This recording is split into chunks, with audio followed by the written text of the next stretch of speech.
เป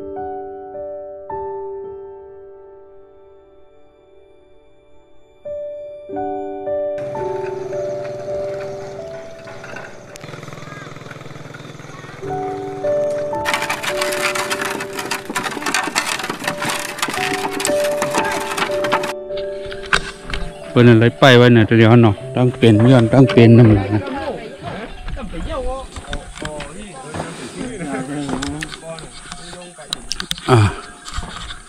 ครับว่ามาไหนก็จะเลยมาปั่นเส้นไม้ดีหลาดในกันหน่อมเลยเขาวันครับในบนไปไว้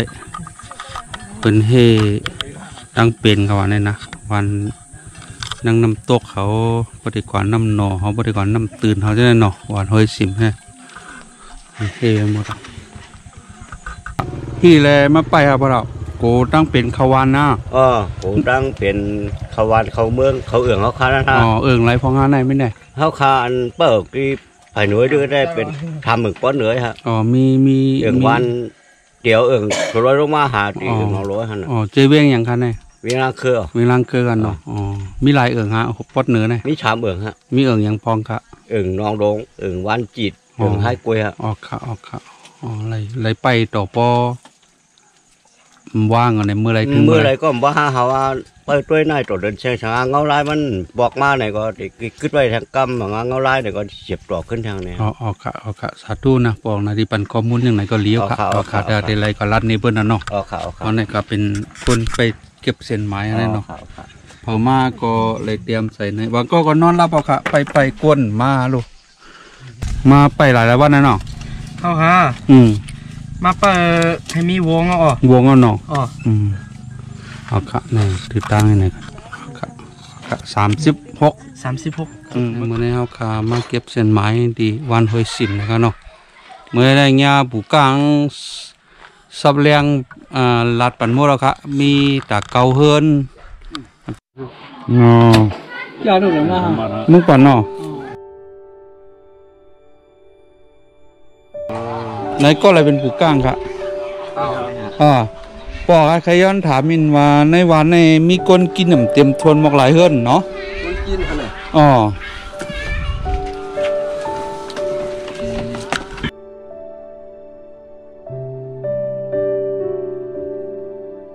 ใครทำด้วยปูก้าง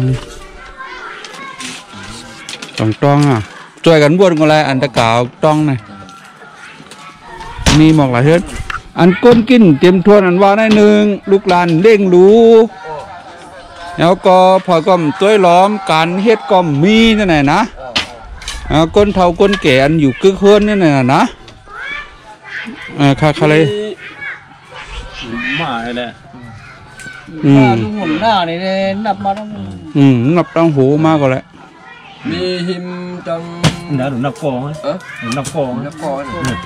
งกับปลาโกปลาหินลุงชันตานางมากนางเมียนางมากนะลูกอันตัวก็ไม่เอามากได้นะ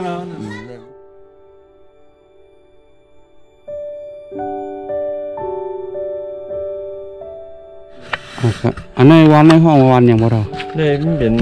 วันห้วยชิมเนี่ยห้วยชิมเนี่ยเนาะห้วยชิมจะเวียงลังคือกันเนาะมันเป็นห้วยชิมในวันห้วยชิมมันอุกจูหนองหลวงในหนีเวียงลังคือนี่ครับทำหัวก้นในวันนั้นมีกันเหรอหัวก้นในวันนั้นมี3 ปากปลายโอ้น้ำเป็นก่อนเนาะหัวก้น3 ปากปลายหลังเฮือนครับลูกหลังเฮือนมี70 ปลายบ่เท่าชื่อว่าเหรอข้าเป็นลุงโกล่ามันเป็นปู่ก้างในวันแน่นอนใช่ครับเป็นมาหลายปีแล้วครับข้าอะไรมา14-15 ปีครับมือช่องเฮงเปียดแท้พอเท่าก้นจัดตีกันได้ไงจัดตีกันได้ตีจัดตีก้นเท่าก็เอาข้าเกิดในวันไปชิมแน่ปื้นตัวข้าก็วันในวันชิมนี่ข้าสาธุเขาถามกันได้ก่อนมือวันตั้งชุดๆในปืนหัวฉิมในมันเดี๋ยวจะเฮ็ดวันได้มันมาค้ำหัวปลายก็หน่อยว่ามันมามีฉิมเหี่ยวมันมาขึ้น เขาชิมแล้วมาข้ามออกไปแล้วก็ตีมาวันให้ อ๋อเป็นหัวจื้อหัวชิม อ๋อ ก็ ชิมได้หนึ่งเส้น ปืนมันหันเนาะ อ๋อปืนมัน อ๋อค่ะอ๋อค่ะ ชิมได้ปืนมาให้ในกลางเตียงเขาก็ไม่ปุ่นมาปักปีไปบ้านเนี่ยพวกว่าจะยาน้ำเดี๋ยวมาเขาก็ดีชิมหัวชิมนี่ได้เขาขาในมันเปลี่ยนผ่านตาเมืองไทยกูบอกว่าวันตาหลวงเนี่ยวันตาเมืองไทยหันนะ อ๋อ อ๋อ เฮือนในน้อยมาเก็บเส้นไม้ตั้งให้เนาะ อ๋อ เนาะ ค ค่ะ รับ ค่ะกำน้ำเป็นก้นสัตว์ดีกันไหนฮะนายบอก ได้หันอ่ะ อ๋อ อ๋อคนผมเมียก็จัดที่อันที่ไผ่ไม่ได้เป็นในวันนะฮะ อ๋อ อ๋ออันมันจัดที่มันได้เตว่าได้อันขันใจในมันเป็น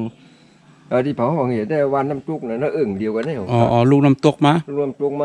าถึงมือเหลือเนี่ย อ๋ออ๋อ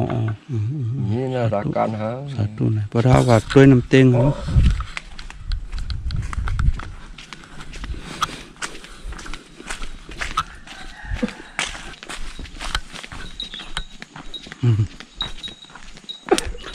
ตะกาบ่ขิงน้ำนั่นมันมาอาบไหนให้เยอะเนาะ อ๋อมาอาบเลยอ๋อ อ๋ออ๋อน้ำนองไหนก็มีคนมาอาบว่า อ๋อบ่นอกไหนก็มันอาบให้ไหนฮะมันเป็น อาบไรเนาะ อ๋ออาบไรอ๋อ อ๋อ เนี่ยเมื่อก็ดีทุกสองก็อยู่กันในมุ้ง อ๋อไหลก็ไหลนายก็บุญฮะ อ๋ อ๋ อ อ อัน บุญ มุ้งหลอยเมาเท่านั้น จื้อฮะ อ๋อ หันลีแก่นะ อ๋อ ในด้านไหลลงเมื่อในเวียงนะเนาะ อ๋อในลูกที่เขาขาในมันเดี๋ยวเมื่อดังวันตาเมืองไข่ลงกว่าหาเมื่อหาเวียงมันนะ อ๋อจื้อ อ๋อ ต้องลึกฮะกลางได้บอก อ๋อบางทีก็ลึกบางทีก็อย่างเตื้อฮะบางทีก็เตื้อกู ฝั่งพูดนั้นเป็นโซนบนไทยนั่น อ๋อชนเขา อ๋อปกคำกว่ามีอะไรค่อยเฮิรน่ะ อ๋อเมื่อคำกว่าอะไรพายเฮือกว่าเนาะเมื่อป่วนเมื่อคำเมื่อป่วนสวนกว่าคำเดียวเนี่ยมีหมู่วันแทงเป็นวันปูกำ อ๋อ ห้องว่าวันแล้ว มีหมอกหลายเฮิรน ก็พูดได้เดี๋ยวมีบ่หลังขึ้นหมอก40ค่ะ มีเนาะท อ๋อมี ำพวกใครกว่าหาเขามีหาแน่ พวกใครกว่าเขาเดี๋ยวเลยมีเฮือคำรัดมือ อ๋อจะเลี้ยวคำไรฮะพวก อ๋อ พวก คำ ขิงในคำไรเนาะ คำอะไร อ๋อพวกคำมาแทงปวงข้างไก่ใจบอกอ่อนกว่าน่ะ อ๋อ เอาครับ วันปูกำมาทำสำจำมาในมันเดี๋ยวมีหมอกหมอกควายละหลีเนี่ยดัง57เปียดเนี่ยมันเดี๋ยวอิง กำกันเนาะ ดัง กำนำเป็นไต้ห้อยเหรอเนาะ อ๋อเป็นไต้ เขาเฮ็ดกินยังอ่ะแล้วเฮ็ดสวนยัง แล้วมันเฮ็ดสวนงาสวนอ้อย สวนอ้อยเฮ้สวนข้าวเขียนเฮ้เนี่ย อ๋อปูกลางมืดกันฮะเนี่ย อ้อมืดอ๋อ อ๋อนั่นค่ะเพราะนั้นค่าผักตะกาวไว้ว่าถามไว้ว่าคนกินมีกันหือในน่ะ อ๋อ เพราะคำมาแทงไหนบอกอ่อนค่ากี่เฮือกคำเอามุ่นนะค่าดีกว่าหาเฮือนเฮาด้วยนะเอาข่าวอะไรบอกก็ไรมาบ่เท่า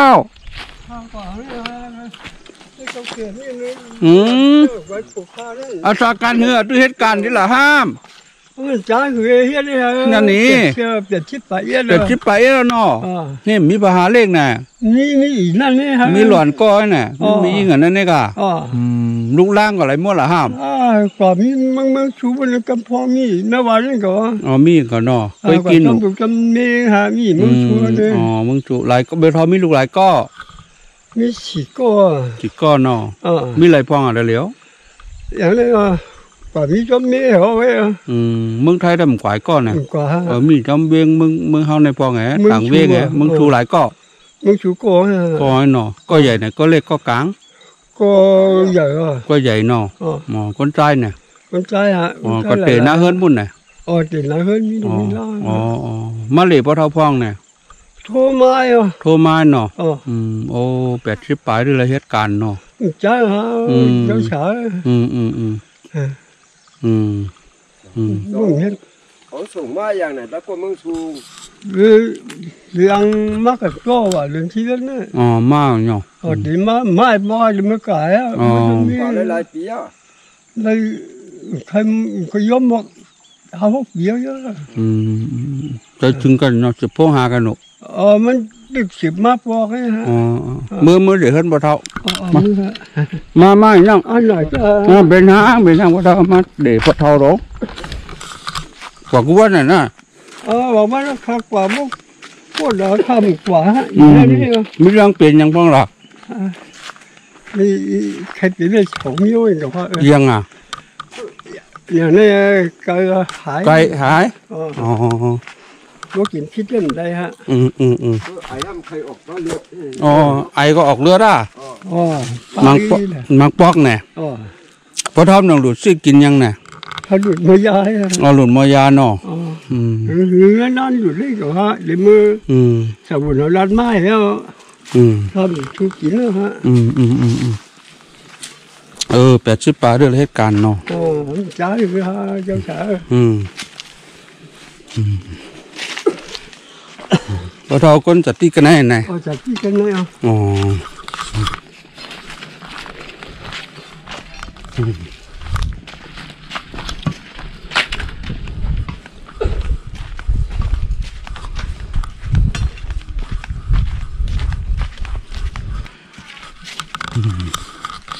อยู่กันสองก็ปอรู้ไว้ไหนน่ะนั่นดูก็เล็กไหนก็ใหญ่ ก็ อันอยู่จ้อมไหนก็กลางอ๋อ ทำคนเดียว อ๋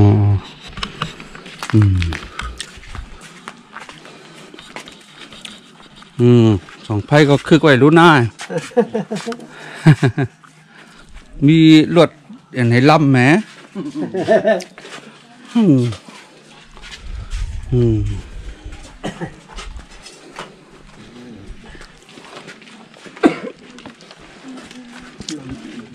หลน้ำหลจังก้อยปะเทาอ่ะกำคำมาถามปะเทากำให้กำคำมือครับปะเทา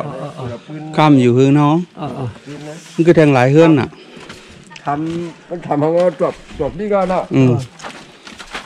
ถ้าตื้อซอกถึงขึ้นมานะพระน่ะนั่งเดือนั่งเหนือ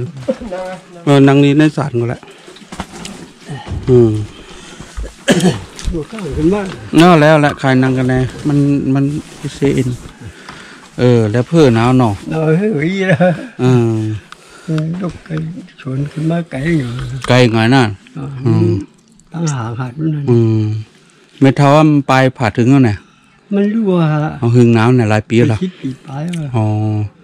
ปะเทาเฮ็ดกินกล้วยเนี่ยมาหึงแล้วเนาะ อ๋อเฮ้ยกล้วยมาเหรอ ลูกร้านในวานนั้นมีหลายก้อนล่ะ รู้นะว่าอะไรนี่สองก็ เตีน่าเฮิรนหมดอ่ะ ผมมีก็เรียนทั้งวันนั้น ลูกใจไงเขาก็กลุ่มน้าเฮิรนหอยเยอะปะเทา นี่ฮะ ตอนนี้จอยเดทแทมมันก็หยาบวันนอ อย่าว่า พอทำเขามีอะไรซื้อกินห้า ชื่อกินฮะ พอขายเขาเขีดแล้วก็เอามาซื้อข้าวกิน เขาเขตทำไปให้เลยปีที่ผูกด้วยบอกเลยฮะ ไรปีกันหือล่ะบางปีเม็ดอย่างห้ำ มันเลยฮะบางปอนน้ำมากกว่าเลยฮะ นั่นแน่ นั่นหัดกังน้ำฮะ บางปีเม็ดอย่างปีนี้ที่เฮ็ดข้าวเก๋เมื่อปีกายไม่หยัง งามัน เล่นงาก็ไม่ได้กินแห้งข้าวเก๋ก็ไม่ได้กินแห้ง เขาเขียนที่ผูกด้วย และตรงลงดินลานกันเหรอ นี่ฮะมีเขาเจ็ดร้อยอะ 80 ปลายของเราคือแก้มหนาว10 บาทเนี่ย ตือวกเลยอ่ะเพราะเฮ็ดหลายๆนั้นหลายมันดีแถวลือล่ะคุดกวายก็ลือคุดกวายก็ลือย่อ เจ็บบ่ลือนั่นนะนี่นะ 1 วันไรฮะ1 ล็อกคุดจะนั่น มันคุณเราจ้อนนะฮะ ตอนนั้นเนาะ คุณเต็มคุณอะไรฮะ น้อง ความในวันทำดับสอนนั่น นั่นแหละมีปุ่นป้อนแทงไงเนาะ มีอยู่อันนั้นได้ก็เลยแต่มันปั่นชูกล้วยเขาวางหูก้าวนี่เด็ดละสอบันเฮ็ดละชอบปัญหาโอเควะเท่าเมื่อไกลในเจ้าสู้เจ้าคู่จ้องตาคู่จักอยู่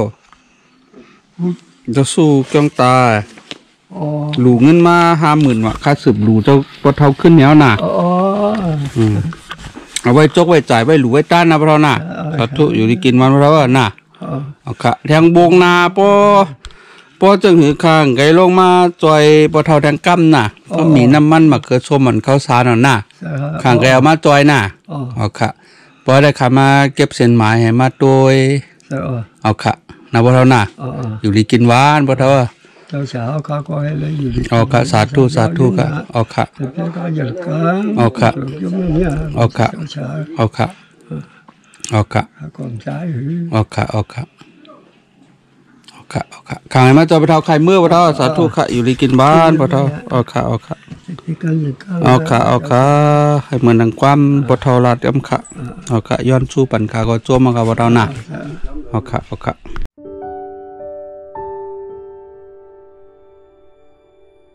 เป็นมั่มเรียกค่ะ เรียกห้ามือgiờ này ha มันเป็นยังพ่อ มือเต๋เป็นขาขึ้นเนี่ยก็ทำกินยาปีปุ่งน้ำ กินยาอย่างก็ ยาขัดคอย าไม้ ยา ยาไม่อ๋อ มื่อกี้นี่ไม่ได้เป็นลูกผีปู่นะเพราะว่าเพิ่นข้ามาได้กินยาไม้พวกกินยามาเขาก็ไม่อันจะคุยยามันก็ได้ทิพย์ได้ปุ๋ย อ๋อยามันถิบยามัน อ๋อ ถิบ ยังว่า เป็นมาหลายปีเหรอต้นน่ะ ถึงว่า ถือหอเนี่ยมี 10 ปีแล้วน่ะ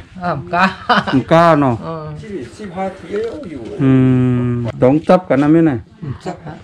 ต้องหยาบต้องเกี้ยนต้องขึ้นต้องเตี้ยเอาเท่านั้น เชี่ยผ้ามันขึ้นทางก็ต้องปอกกล้วยเนี่ยอยู่ไหนปอกกล้วย บ่ เนี่ย คุย เนี่ยเรียกได้ผ่านนั่นเนาะ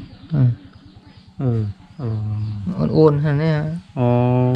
เป็นล็อกไขข้อเนาะอย่างนั้น อ๋อ ตีนก็บ่เป็นเป้งมือเนาะ เตี้ย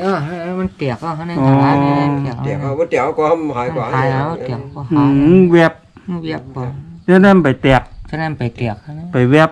วันนั้นก็ได้งอกสอยปุ่มเยอะๆงอกแค่นี้มันแล้วงอกให้มันแล้วเนี่ยหายแล้วปอกแล้วก็ปอก ก็ยาก็ไรครับ ยาละฮะอยู่ก็คือนี่ ยังเป็นยามันน่ะ กว่าเจ้าตัวตับมามั่วมาโปะทับปุ่มยามันมีนี่ มียาๆน่ะ เอามาโปะ เลื้อยเขาแล้วไหนมาโปะแล้วก็หอมว่าเยอะยา ก็น่ะมีพิษ เมื่อพิษเนี่ยอันหนอชุ่มหนอให้เริ่มพัดกินแค่เนื้อฟักหมอ พ่อหมออะไรเนาะพอกินเอามันถือพ่อหมอ หมอมันขึ้นซีมา ปลาเย็นด้วยไก่ จะน่ากินหนู เป็นฮะถ้าว่าหนออะไรล่ะปลาเย็นด้วยไก่นี่แค่ไหนหน่อยอ่ะปลาเน่าได้กินอะไรฮะ ปลาเน่ากินน้อยอ่ะ มดีกินเยอะเพราะนั่นแหละ กำได้ไม่ใช่กำของว่ากำที่เขาไม่ใจ ก็หนอได้มันไรเนาะ หน่อยหน่อยของเป็นหน่อยชมมันจะ ก็กินได้มือถือไว้ล่ะ ว่ากินในของคืนไหน คืนจิ๊กๆเอาเนาะ ไปมันแค่ไร อ๋อเยอะบ่ครับตัดหน้าครับสาธุนะอยู่ดีกินวันเอาไว้จกไว้ใจนะบ่ไหนก็มันกินกันในเปิ้นห้องว่ามันคือคนกินแล้วก็กินกันรู้ไหนเอาหมดแต้มไก่เฮิงอะไรบ่เอาดิจ้องอะไรบ่ล่ะ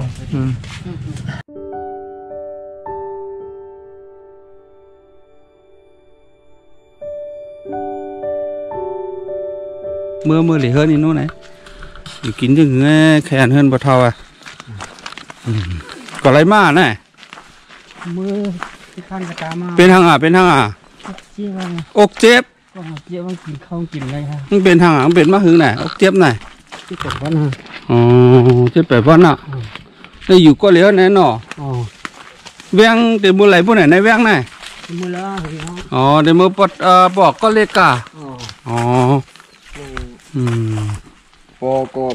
มีเมียก็มีอ๋อปอมมีเมมี น้าตาเย่ก็มีลูกก็มีมันก็เหลือฮะ อ๋อนั่นเนาะ มีมันก็เหลือก็ไม่มันขัดใจหนามีมันแหก็หนามีหาพี่น้อง3ก็ดักก็ได้เมื่อมีเมืองไทยก็น้องก็ปีหลวงก็ห้ามมีขึ้นออกนะแหมันทำมาออกอยู่กินกล้วยแหไหนตีการก็มีเป็นขัดใจที่ว่าตอนเดียวนี้ทำโยกกับทำเป็นมาโยกกับเปลี่ยนมาเบื้องนั้นมาก็ไม่เบื่อไอ้ทำหาออกเลือดนี่นี่ร่างขาดใจเป็นเช่นนั้นมีลูกมีอย่างอ่ะอยู่ก็เหลียวแน่นอ ก็เหลียวครับนั่งนั่นน่ะแล้วเพื่อนน่ะในบ่เท่าหน้า กินข้าวไรวะน้อง ได้กินข้าวไรวะเนาะ กินหักขึ้นนิดเดียว ก็กินหักขึ้นนี่เด็กต้องโหเลยนะโหก็น้องบองเนาะมาลอยcái mai giờ đấy mà ลงมาแล้วๆตัวเพื่อนน่ะเนาะเป็นอกเตียบเนาะเจี๊ยบปอดcáiเจี๊ยบ ปอก็จุดที่กินยัง ลูกมุงยา หรือมอยาเนาะแต่ที่เคยว่ามอยาอยู่นั้นมันตั้งกินเหล้านั่นเมื่อตั้งกินเหล้าเดี๋ยวได้แพ้แล้วเนี่ยคำกินหลายปีล่ะเป็นเรือนนี่หรอไปไล่เรือนเนี้ย ป้อมพิาได้เดินลู่นี่อยู่ อ๋อ ปนวานเนี่ยโมวานเนี่ย อ๋อ พิาแล้วพวกกูตายเบ็ดเกาะอยู่จังไหนมาหลายปีอ่ะไหน 4-5 ปีฮะ 4-5 ปีอ่ะเนาะเมื่อก่อนน้ำอยู่ไรล่ะเมื่อก่อนน้ำนอนก็ไรเฮือนก็ไร ก่อนเข้าเมืองไทยลงเมืองไทยออกมา ลูกเมืองไทยออกมาเนาะ อ๋อ ก็เหตุการณ์อย่างเมืองไทย ไอ้ก่อสร้างให้แน่เหรอ อันพี่น้องคือตั้งเมืองไทยเป็นปียอ่ะ น้อง น้องน่ะบอกว่าจอมน่ะ หมอมา เขาเหตุการณ์ยังอ่ะ ก่อสร้างเหรอ เขาส่งมาจอยที่เรือฮะ นั้นส่งเหรอ ของนั้นส่งเนาะเป็นน้องใจน่ะ อ๋อ อ๋อ อ๋อมีอ่ะส่ง เขาเตะหน้าเฮือนน้ำบุญน่ะ จะเจ๋ในกว่าเหตุการณ์เนี่ย เขาให้นั่นเนาะเขากว่าหลายปีแล้วครับ มีเก่าปี10 ปีแล้ว โอเคคำถามยังว่าเท่านั้นว่าเท่าแล้วเพื่อนอ่ะใครหลุมนี้ว่าเท่าไว้น่ะเอาไว้ใส่กายาน่ะตัวอยู่รีกินหวานมากว่าเท่าก็จะเรียวหลุดใจจ่ายแก่งไหนว่าไหนได้ป้อมอยู่รีจังไหนเลยนะ อ๋อ จึงเหรอ อ๋อ ในเป็นหลูเงินที่ในเป็นก็หลูข้าไม้ก็ข้ามาสืบหลูตะกาขึ้นน่ะนะ อ๋อ มันเข้าเป็นโคนกายวันเปื้อนเองเขาแน่น่ะที่ว่าเงินหมุนจ้างเขาเงินตะกาเอาคนนั่งนำตั้งเมืองไทยเมืองใต้เป็นหลูมาเขาก็มาสืบหลูบรรตะกาขึ้นนั่นน่ะนะเขาก็หลูผมไม่ตะกาเขาโมอยู่มากินนะตะกาหน้า อ๋อครับ อะไรลีอะไรไม่ลีก็ฮู้รู้ว่าสั่ง50 ปลายอ่ะ อ๋อ น่ะนี่เขาหลูไว้น่ะกายาอยู่ลีกินหวานน่ะ อ๋อ เอามือป้อมมีก็มันหนาเต้งของเงินน่ะเอาไว้จกไว้ใจไว้กายาน่ะอย่ากินด่างเมี้ยวน่ะ ทำกิน เพราะมันประกาศได้วอนเงินบนหลูมาเฮาเดี๋ยวซื้อมันหลี จ้า น่ะเอาไว้กาจกกาจ่ายกายานกากินนั่นเป็นหนัง พวกเขาเลยลงยากระตาแท้ เป็นหนังน่ะเอาใจจ่ายแม่เนาะนั่นน่ะคำเมื่อน่ะตะการน่ะสาธุอยู่ลีกินหวานตะกาเอาค่ะโอ้บดดอกก็ได้กินเดียวนั่นแหละต่อแล้วด้วยของควายนะคุณ มีเขาช่วยก็ มีคนช่วยเนาะ เนื้อในมันขัดใจหน่อยนะเพื่อนร้านกันเนี่ยก็เอาลวดไม่สูงกว่าที่ปูเต้า โอ้นั่นเนาะ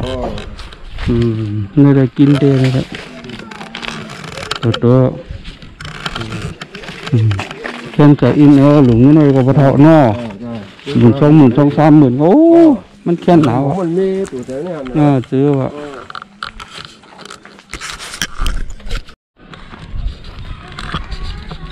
แล้วมึงดิเต็มไปแล้วกดโว้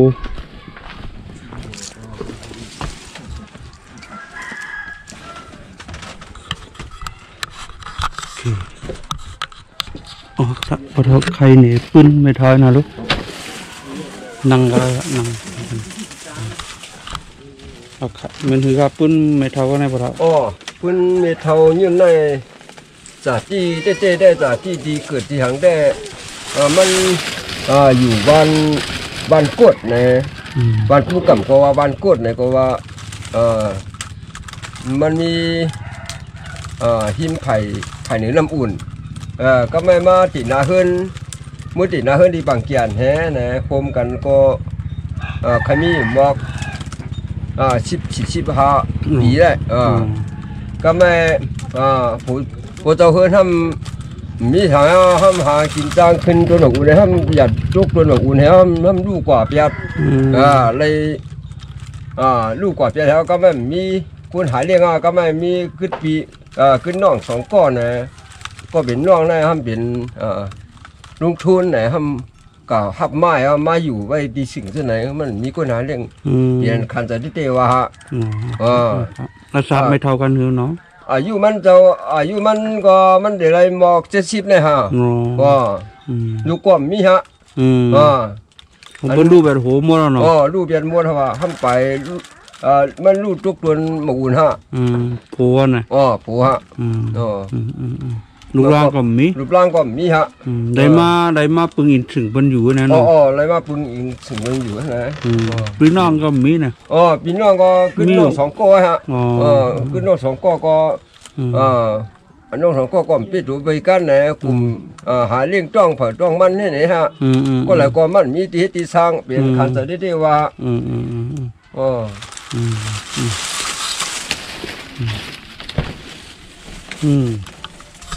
เขาเนาะหูก็นักเนาะหูนักค่ะไม่ล่ะหูนักค่ะหูนักน่ะเนาะได้ยินสังยอมน่ะเนาะตั้งเป็นน่ะมีอย่างไหนปะล่ะตั้งเป็นน่ะมีเนาะอยู่กันอ๋อเมียเป็นจังไหนกะพอเท่าหันมากก็เหมือนแน่เนาะอยู่สุ่มค่าแน่ๆนะตีไว้ค่าไว้สั่งไปเนาะเป็นสุ่มเพื่องไงเนาะตั้งแต่มัดวัวมัดควายเหรอตัวไหนมาว่ามีข้าวก็เลยใช้เห็นเฮนะเพราะมันมาหาก้อมเลยขายกินเฮเนี่ยมีนั่นแน่ไหนหาเลี้ยงต้องได้มีที่ไหนเนี่ยฮะก้อมตัวมันได้บางวันก็จำมีตาดีใส่ก็ใส่ต้องใส่ก็ปุ่มเลยฮะก็เป็นน้องตัวซ้อมหังซ้อมเฮวันไหนมาว่ามีข้าวก็ก้อนปันเฮเนี่ยมันอะไรกินกว่าเช่นนั้นเป็นขันใจที่ว่าเจอเนาะผมอยู่ตัวก็เลี้ยงนะนี่พาหาเลี้ยงนะปุ่นมา3 ปีฮะหนังลูกโดนหนูก็ไปเลยมาอยู่ก็บ่อะไรมาอยู่ชิงโว้ยฮะน่ะอยู่ที่เช่าอ๋อ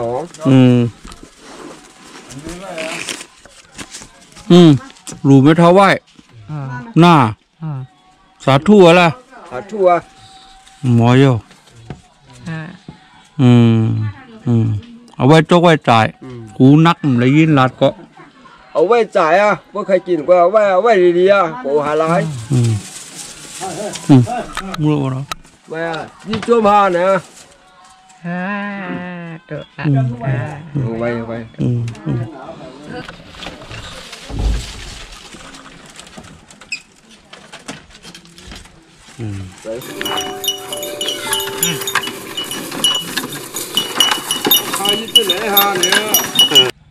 มันก็ปอก็รู้แบบเถเขามีพี่น้อง3 ก็4 ก็มันเป็นยายหลวงเหรก็มันก็หากินกล้วยมันเหมีลูกมีเมียเป็นขันใจบางปอก็ปุ้นจังก็เลยกว่าบางปอก็ปุ้นจังก็เลยกว่านะก็เลยก็เลี้ยงไงน่ะมีมันหากินกล้วยมันนะปุ้นเลยมาก็ชื่อกินข้าวกินหางเงี้ยนะต้องหลังไอ้กลัวนะพยกหมดล่ะฮัลโหล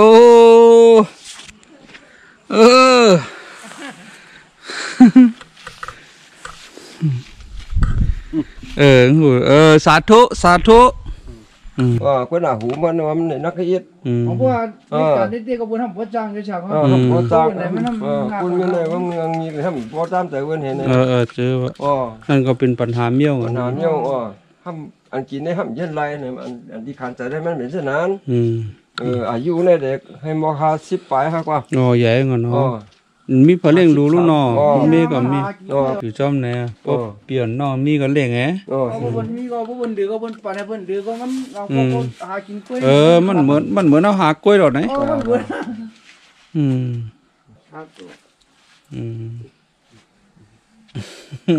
เอาค่ะนี่เขาเลี้ยงเฮือนเขาเนาะเด็กเขาด้วย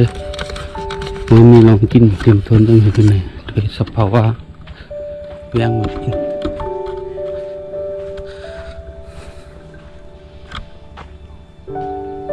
โอ้หังดีจ้ะ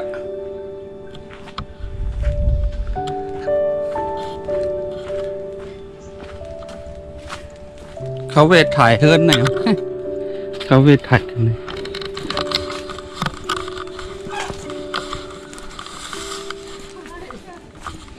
เนี่ยเป็นอย่างนั้นกูหลังนั่นนังหมาขนาดน่ะโหลอะไรร่วมดีจ้าไหนเฮิร์นหยอกไหนเนาะ2 ก่ออยู่ต้องไงไหนอ๋อสาธุอยู่ที่กินวัดมาหามืดจังปุดก็อะไรต้องขัดไถ่ผาเฮิร์นโลผาเฮิร์นเข้มนะมีก็เหลือครับมีก็เหลือเนาะมีลูกมีล้าง ยัง อ๋อ มีปัวมีเมียเอา พ่อแม่ก็เมีย เมียฮะ อ๋อ ปัวเมียก็รู้หมดละ อ๋อลูกหลานก็มี ลูกหลานก็มี อันน้าในเป็นมาเรียกกันไหน อ๋อเป็นมาเด้ครับ อ๋อเป็นเอียงดังเป็นหยังเนาะ มันเป็นมามันเจอมาเดี๋ยวมือเรียกครับ อ๋อ ว่า เหตุการณ์อะไรวะ แล้ว อะไรเนาะก็เฮียรับจ้างยังอ่ะ จางเนี่ยมันจางอย่างเอง ก็รับจ้างยัง จังพันอ้อยจังแนว ในวันการถือในวันการถือลา เป็นประมาณการหือ พวกกะจอมพางแต่เป็นช่องเฮง สองเฮงโอ้หนึ่งวันอ่ะหนึ่งปอกอ่ะ พวกกะวันก็ไรสีเฮง เสียง เพราะว่าหนึ่งปอกไอ้เป็นชามปาดให้ไหนเบอร์วัน เป็น ทำเด็ก ชามปัด อ๋อ เป็นพวกปาดเนี่ยเดี๋ยวเลยสี่เหงเนี่ย อ๋อให้นั่นเนาะอ๋อเป็นจ้างกันตั้งนั้นเนาะ จางกันที่นั่น อ๋อ จัง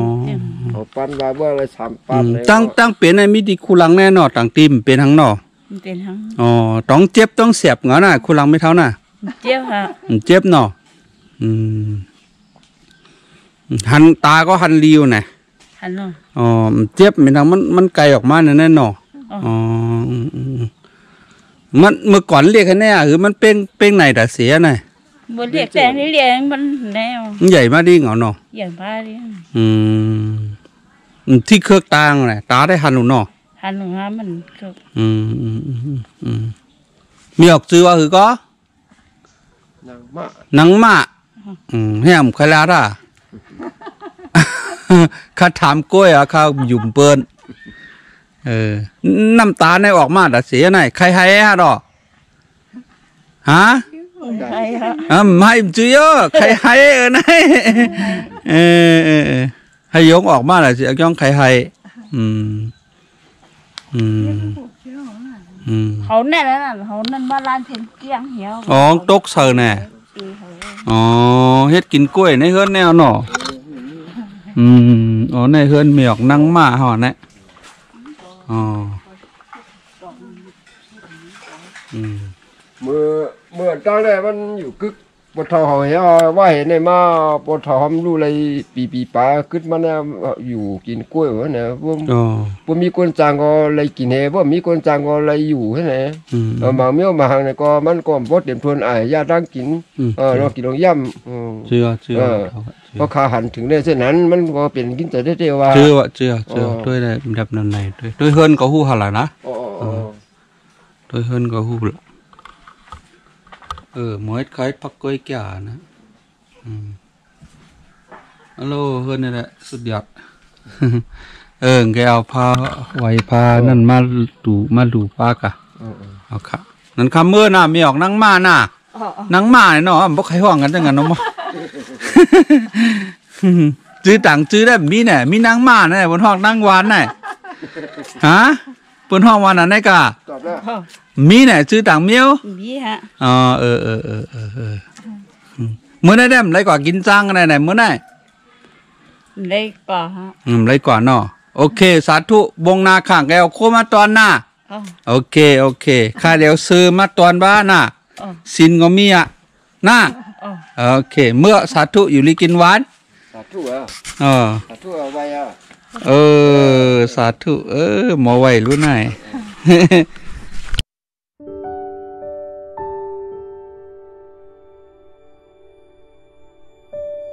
เอาไว้ใจไว้จ่ายไว้หลูไว้ต้านน่ะเอาค่ะสาธุน่ะไว้กินไว้หลูไว้ต้านสาธุเอาค่ะสาธุอยู่ดีกันน่ะเอาไว้จกไว้จ่ายน่ะเอาค่ะเมื่อวันท้อเอาค่ะมียังถามได้เต้งครับใครหลุงเงินไม่เท่าไหร่ก็เมื่อนะ